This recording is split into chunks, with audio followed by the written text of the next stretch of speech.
खूनी कुआं। सीमा गर्मियों की छुट्टियों में अपनी नानी के गांव आई थी। सीमा नानी के घर पहुंचने के बाद अपनी नानी के पैर छूती है और उनसे आशीर्वाद लेती है। तभी उसकी नानी उससे कहती है, इतनी बड़ी हो गई मेरी सीमा, चल जल्दी से हाथ मुंह धो ले, मैं तेरे लिए खाना लगा देती हूँ। भूख लगी होगी ना? हाँ नानी, भूख तो लग रही है मुझे, आपके हाथ के बने हुए पीले दाल और चावल खाने की। कितना टाइम हो गया है मुझे आपके हाथ का बना हुआ दाल चावल खाए हुए। तू तो नौकरी में व्यस्त थी, तो तुझे कहाँ से टाइम मिलेगा अपनी नानी के लिए? और जब इतने टाइम बाद आई है तो ज्यादा टाइम के लिए रुक कर जाएगी तू।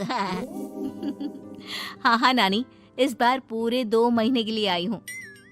सीमा की नानी अंदर जाकर उसके लिए खाना बनाने लगती है। सीमा कमरे में अकेली होती है, तभी उसे किसी औरत के रोने की आवाज सुनाई देती है। वो कभी खिड़की से बाहर झांकती है तो कभी दरवाजे से बाहर झांकती है। उसे समझ में नहीं आ रहा होता है कि आखिर रो कौन रहा है। तभी नानी खाना लेकर आ जाती है। वो अपनी नानी से कहती है, नानी, कोई औरत रो रही है क्या? मैं जब से यहाँ आई हूँ तब से मुझे यहाँ किसी औरत की रोने की आवाज आ रही है। हे भगवान, कहीं ये वही तो नहीं? बोलो ना नानी। अरे कोई नहीं रो रहा, ये तेरे मन का वहम है। और तू ना अब खाना खा ले, ज्यादा यहाँ वहाँ की बातों में ध्यान मत दिया कर। जल्दी से खाना खा और फिर मेरे साथ आ जा मेरे कमरे में, दोनों बैठकर खूब सारी बातें करेंगे। ऐसे ही अगले दिन सीमा अपनी नानी के साथ गांव के बाजार जा रही होती है। उसी रास्ते में फिर से किसी औरत के रोने की आवाज आती है। वो अपनी नानी से कहती है, अरे नानी, क्या सच में तुम्हें अभी भी किसी औरत की रोने की आवाज नहीं सुनाई दे रही? मुझे किसी औरत की बहुत बुरी तरीके से रोने और चीखने की आवाजें आ रही हैं। मैं बहुत परेशान हूँ नानी, आखिर ये कौन है? मुझे लगता है कि सीमा को शहर भेज देना चाहिए, यहाँ रहना उसके लिए ठीक नहीं। नानी बोलो ना, आप चुप क्यों हो जाती हो? सीमा, तू घर चल, मुझे तुझसे बहुत जरूरी बात करनी है। नानी सीमा को घर ले आती है और सीमा से कहती है, सीमा, कल सुबह तू शहर वापस चली जाएगी।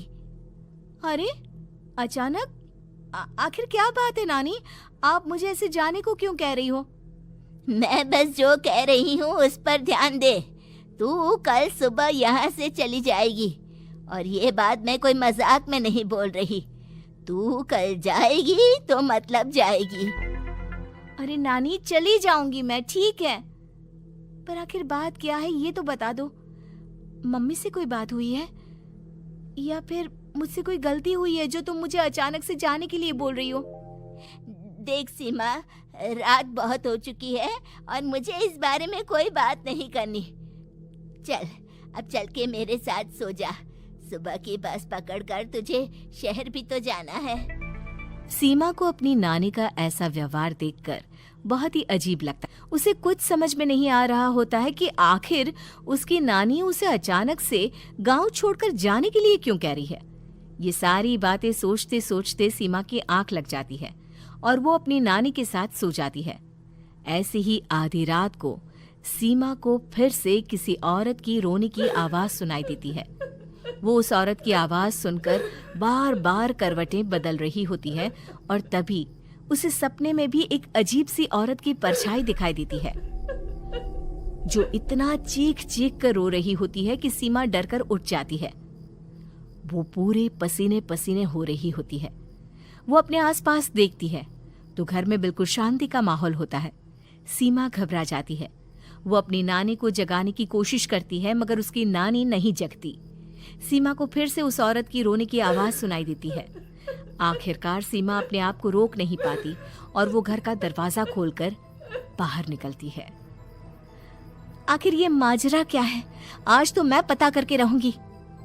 अब आवाज का पीछा करते हुए सीमा आधी रात को गांव के चौपाल के पास बने कुएं के पास पहुंच जाती है, जहां कुएं की चारों ओर बेड़ियां लगी होती हैं। उन बेड़ियों में लगे हुए ताले के साथ एक लाल रंग का कपड़ा और माता रानी का कलावा बंधा होता है। उस कुएं में से सीमा को किसी के रोने की आवाज आती है। सीमा परेशान हो जाती है। इस कुएं में कौन है? कौन है यहाँ? सुनो, कौन है? कौन रो रहा है? वो चिल्ला चिल्ला कर पूछती है और साथ ही लोगों को जगाने की कोशिश करती है, मगर किसी को भी उसकी आवाज सुनाई नहीं देती। अब सीमा खुद उस कुएं के पास की बेड़ियों और तालों को खोलने की कोशिश करती है और किसी तरह कुछ देर की मशक्कत के बाद सीमा उसको खोल भी देती है। और जैसे ही वो कुआं खोलकर उसके अंदर झांकती है, सीमा उस कुएं में गिर जाती है। इतने में उसकी नानी की नींद भी खुल जाती है और सीमा को पास ना देखकर नानी परेशान हो जाती है। नानी घबराकर पूरे घर में उसे ढूंढने की कोशिश करती है, जिसके बाद उसकी नानी और सभी लोग उस खूनी कुएं के पास जाते हैं और सीमा की नानी कुएं के पास खड़ी होती है। सभी गांव वालों और सीमा की नानी को सीमा के चिल्लाने की आवाज आती है। बचाओ, कोई मुझे बचाओ। मेरी बच्ची, हम आ गए, हम तुझे बचा लेंगे। नानी, मुझे यहाँ बहुत डर लग रहा है। यहाँ इंसान की कटी हुई मुंडिया, हाथ, पैर और कंकाल है और खून भी है। नानी, मुझे डर लग रहा है। आप सब मेरी मदद कीजिए, नहीं तो ये खूनी कुआं मेरी बच्ची को भी खा जाएगा। अरे मुझे तो ये समझ में नहीं आ रहा कि आखिर इस खूनी कुएं को खोला किसने। सालों पहले इसको इतनी मुश्किलों के बाद तांत्रिक बाबा ने बंद किया था। अरे पूरा गांव खूनी कुएं के बारे में अच्छे से जानता है, तो कोई भी जानबूझकर तो ऐसा करेगा नहीं। मतलब किसी ने अनजाने में इसे खोल दिया है भैया।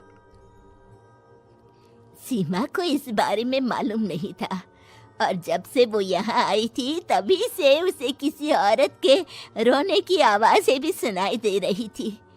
कहीं सीमा ने ही तो उसे नहीं खोला। अगर ऐसा है तो फिर सीमा का बचना बहुत मुश्किल है। वहीं कुएं के अंदर सीमा रोते हुए बैठी होती है कि उसे आवाज सुनाई देती है, जो कुएं के बाहर खड़े गांव वालों में से किसी को सुनाई नहीं देता। आज सालों के बाद मुझे ताजा खून मिलेगा। तेरा खून पीकर आज मैं अपनी प्यास बुझाऊंगा।